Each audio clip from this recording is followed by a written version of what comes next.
नमस्कार मेरे प्रिय भक्तजनों, आइए सुनते हैं शनिवार की व्रत की कथा एवं विधि। इस दिन शनि की पूजा होती है।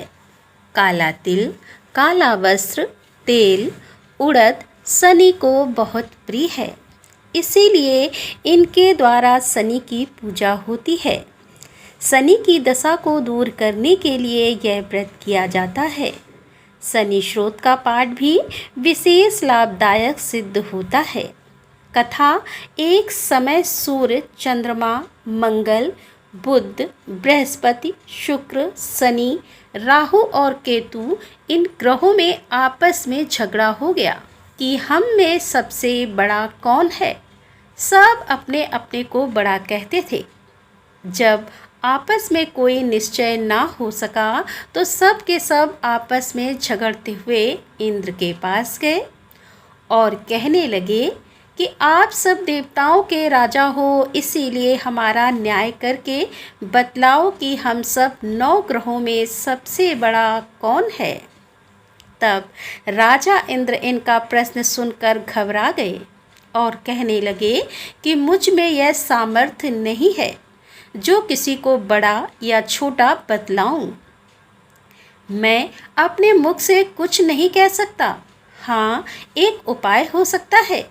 इस समय पृथ्वी पर राजा विक्रमादित्य दूसरों के दुख का निवारण करने वाला है, इसीलिए तुम सब मिलकर उन्हीं के पास जाओ, वही तुम्हारे दुखों का निवारण करेंगे। ऐसा वचन सुनकर सभी ग्रह देवता चलकर भूलोक में राजा विक्रमादित्य की सभा में जाकर उपस्थित हुए और अपना प्रश्न राजा के सामने रखा। राजा उनकी बात सुनकर बड़ी चिंता में पड़ गए कि मैं अपने मुख से किसको बड़ा और किसको छोटा बतलाऊं। जिसको छोटा बतलाऊंगा वही क्रोध करेगा, परंतु उनका झगड़ा निपटाने के लिए एक उपाय सोचा कि सोना, चांदी, कांसा, पीतल, सीसा, रांगा, जस्ता, अभ्रक और लोहा 9 धातुओं के 9 आसन बनवाए। अब आसनों को क्रम से जैसे सोना सबसे पहले और लोहा सबसे पीछे बिछाए गए। इसके पश्चात राजा ने सब ग्रहों से कहा कि आप सब अपने अपने सिंहासन पर बैठिए। जिसका आसन सबसे आगे है वह सबसे बड़े और जिसका आसन सबसे पीछे है वह सबसे छोटा जानिए। क्योंकि लोहा सबसे पीछे था और वह शनि देव का आसन था, इसीलिए शनि देव ने समझ लिया कि राजा ने मुझको सबसे छोटा बना दिया है। इस पर शनि को बड़ा क्रोध आया और कहा कि राजा, तू मेरे पराक्रम को नहीं जानता। सूर्य एक राशि पर 1 महीना, चंद्रमा 2.25 महीना 2 दिन मंगल, 1.5 महीना बृहस्पति और 13 महीने बुध और शुक्र 1 महीने, परंतु मैं एक राशि पर 2.5 अथवा 7 साल तक रहता हूँ।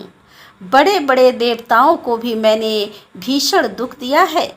राजन सुनो, राम जी को 7.5 आई और वनवास हो गया और रावण पर आई तो राम जी ने लक्ष्मण की सेना लेकर लंका पर चढ़ाई कर दी, रावण के कुल का नाश कर दिया। हे राजा, अब तुम सावधान रहना। राजा कहने लगा, जो कुछ भाग्य में होगा देखा जाएगा। उसके बाद अन्य ग्रह तो प्रसन्नता के साथ चले गए, परंतु शनि देव बड़े क्रोध के साथ वहां से सिधारे। कुछ काल व्यतीत हो जाने पर जब राजा को 7.5 की दशा आई तो शनि देव घोड़े के सौदागर बनकर अनेक सुंदर घोड़ों के सहित राजा की राजधानी में आए। जब राजा ने सौदागर के आने की खबर सुनी तो अश्वपाल को अच्छे अच्छे घोड़े खरीदने की आज्ञा दी। अश्वपाल ऐसी अच्छी नस्ल के घोड़े देखकर और उनका मूल्य सुनकर चकित हो गया और तुरंत ही राजा को खबर कर दी। राजा उन घोड़ों को देखकर एक अच्छा सा घोड़ा चुनकर सवारी के लिए चढ़ा। राजा घोड़े की पीठ पर चढ़ते ही घोड़ा जोर से भागा घोड़ा बहुत दूर एक बड़े जंगल में जाकर राजा को छोड़कर अंतर्ध्यान हो गया। इसके बाद राजा अकेला जंगल में भटकता फिरता रहा। बहुत देर के पश्चात राजा ने भूख और प्यास से दुखी होकर भटकते भटकते एक ग्वाले को देखा। ग्वाले ने राजा को प्यास से व्याकुल देखकर पानी पिलाया। राजा की उंगली में एक अंगूठी थी, उसे निकालकर प्रसन्नता के साथ ग्वाले को दे दी और शहर की ओर चल पड़ा। राजा शहर में पहुंचकर एक सेठ की दुकान पर जाकर बैठ गया और अपने आप को उज्जैन का रहने वाला तथा अपना नाम वीका बतलाया। सेठ ने उसको कुलीन मनुष्य समझकर जल आदि पिलाया और भाग्यवश उस दिन सेठ की दुकान पर बिक्री अधिक हुई थी। तब सेठ उसको भाग्यवान पुरुष समझकर भोजन कराने के लिए अपने साथ ले गया। भोजन करते समय राजा ने आश्चर्य की बात देखी कि खूंटी पर हार लटक रहा है और वह खूंटी उस हार को निगल रही है। भोजन के पश्चात कमरे में आने पर जब सेठ को कमरे में हार ना मिला तो सबने यही निश्चय किया कि सिवाय वीका के और कोई इस कमरे में नहीं आया, अतः अवश्य उसी ने हार चोरी किया है। परंतु वीका ने हार लेने से मना कर दिया। इस पर 5-7 आदमी इकट्ठे होकर उसको फौजदार के पास ले गए। फौजदार ने उसको राजा के सामने उपस्थित कर दिया और कहा कि यह आदमी तो भला प्रतीत होता है, चोर मालूम नहीं होता, परंतु सेठ का कहना है कि इसके सिवाय और कोई घर में आया ही नहीं, अवश्य ही इसी ने चोरी की है। तब राजा ने आज्ञा दी कि इसके हाथ पैर काटकर चौरंगिया किया जाए। राजा की आज्ञा का तुरंत पालन किया गया और वीका के हाथ पैर काट दिए। इस प्रकार कुछ काल व्यतीत होने पर एक तेली उसको अपने घर ले आया और कोहलू पर उसको बैठा दिया। वीका उस पर बैठा हुआ जमान से बैल हाँकता रहा। शनि की दशा समाप्त हो गई और एक रात को वर्षा ऋतु के समय वह मल्हार राग गाने लगा। उसका गाना सुन उस शहर के राजा की कन्या उस राग पर मोहित हो गई और दासी को खबर लाने भेजा कि शहर में कौन गा रहा है। दासी सारे शहर में फिरती फिरती क्या देखती है कि तेली के घर में चौरंगिया राग गा रहा है। दासी ने महल में आकर राजकुमारी को सब वृतांत सुना दिया। बस उसी क्षण राजकुमारी ने अपने मन में यह प्रण कर लिया कि चाहे कुछ हो, मैंने इस चौरंगिया के साथ विवाह करना है। प्रातःकाल होते ही जब दासी ने राजकुमारी को जगाना चाहा तो राजकुमारी अनशन व्रत लेकर पड़ी रही। तब दासी ने रानी के पास जाकर राजकुमारी के ना उठने का वृतांत कहा। रानी ने तुरंत ही वहां आकर राजकुमारी को जगाया और उसके दुख का कारण पूछा। तो राजकुमारी ने कहा कि माता जी, मैंने यह प्रण कर लिया है कि तेली के घर में जो चौरंगिया है उसी के साथ विवाह करूंगी। माता ने कहा, पगली, यह क्या बात कह रही है? तुझको किसी देश के राजा के साथ परणाया जाएगा। कन्या कहने लगी कि माता जी, मैं अपना प्रण कभी नहीं तोड़ूंगी। माता ने चिंतित होकर यह बात राजा को बताई। तब महाराज ने भी आकर यह समझाया कि मैं अभी देश के देशांतर में अपने दूत भेजकर सुयोग रूपवान एवं बड़े से बड़े गुणी राजकुमार के साथ तुम्हारा विवाह करूँगा। ऐसी बात तुमको कभी नहीं विचारनी चाहिए। कन्या ने कहा, पिताजी, मैं अपने प्राण त्याग दूंगी, परंतु दूसरे से विवाह नहीं करूंगी। इतना सुनकर राजा ने क्रोध से कहा, यदि तेरे भाग्य में ऐसा ही लिखा है तो जैसी तेरी इच्छा हो वैसा ही कर। राजा ने तेली को बुलाकर कहा कि तेरे घर में जो चौरंगिया है उसके साथ मैं अपनी कन्या का विवाह करना चाहता हूँ। तेली ने कहा कि यह कैसे हो सकता है? कहाँ आप हमारे राजा और कहाँ मैं एक नीच। परंतु राजा ने कहा कि भाग्य लिखे को कोई नहीं टाल सकता। अपने घर जाकर विवाह की तैयारी करो। राजा ने उसी समय तोरण और वंदनवार लगवाकर अपनी राजकुमारी का विवाह चौरंगिया विक्रमादित्य के साथ कर दिया।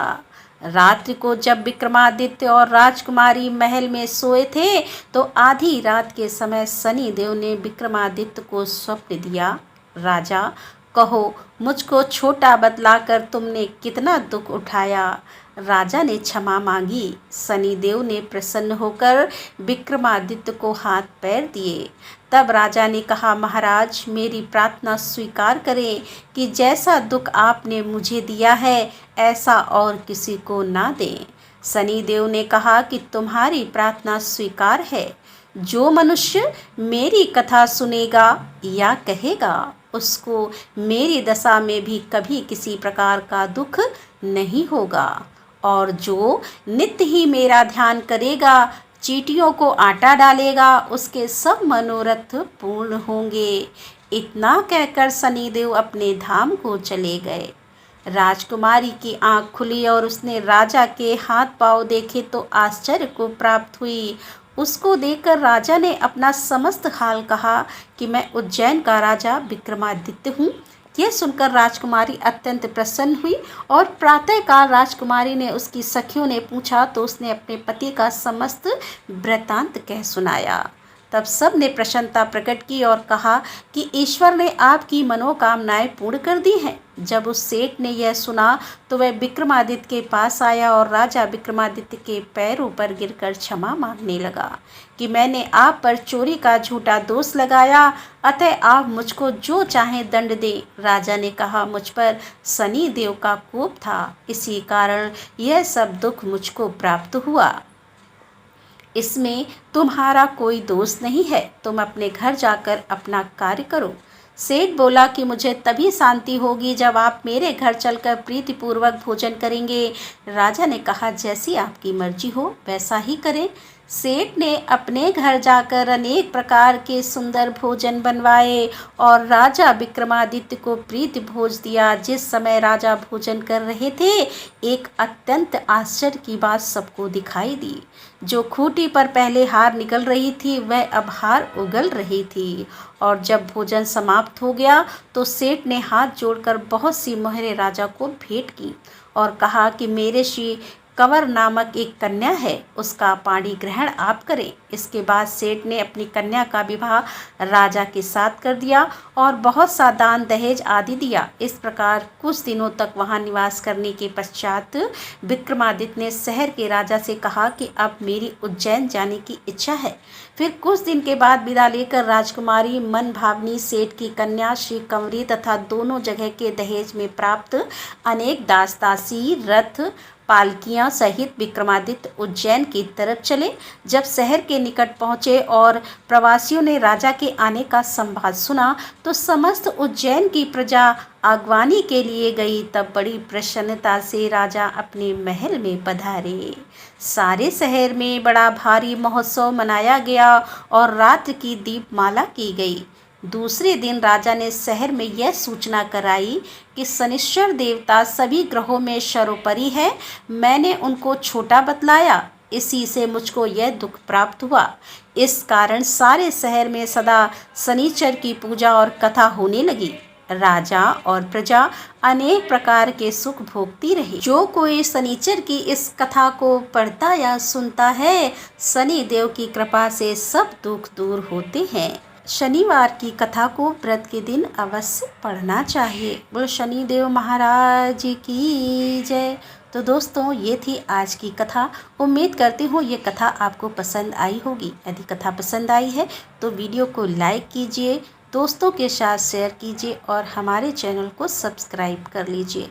तो दोस्तों, मिलते हैं अगले वीडियो के साथ। तब तक के लिए राधे राधे, जय श्री कृष्णा, हर हर महादेव, जय भोलेनाथ की।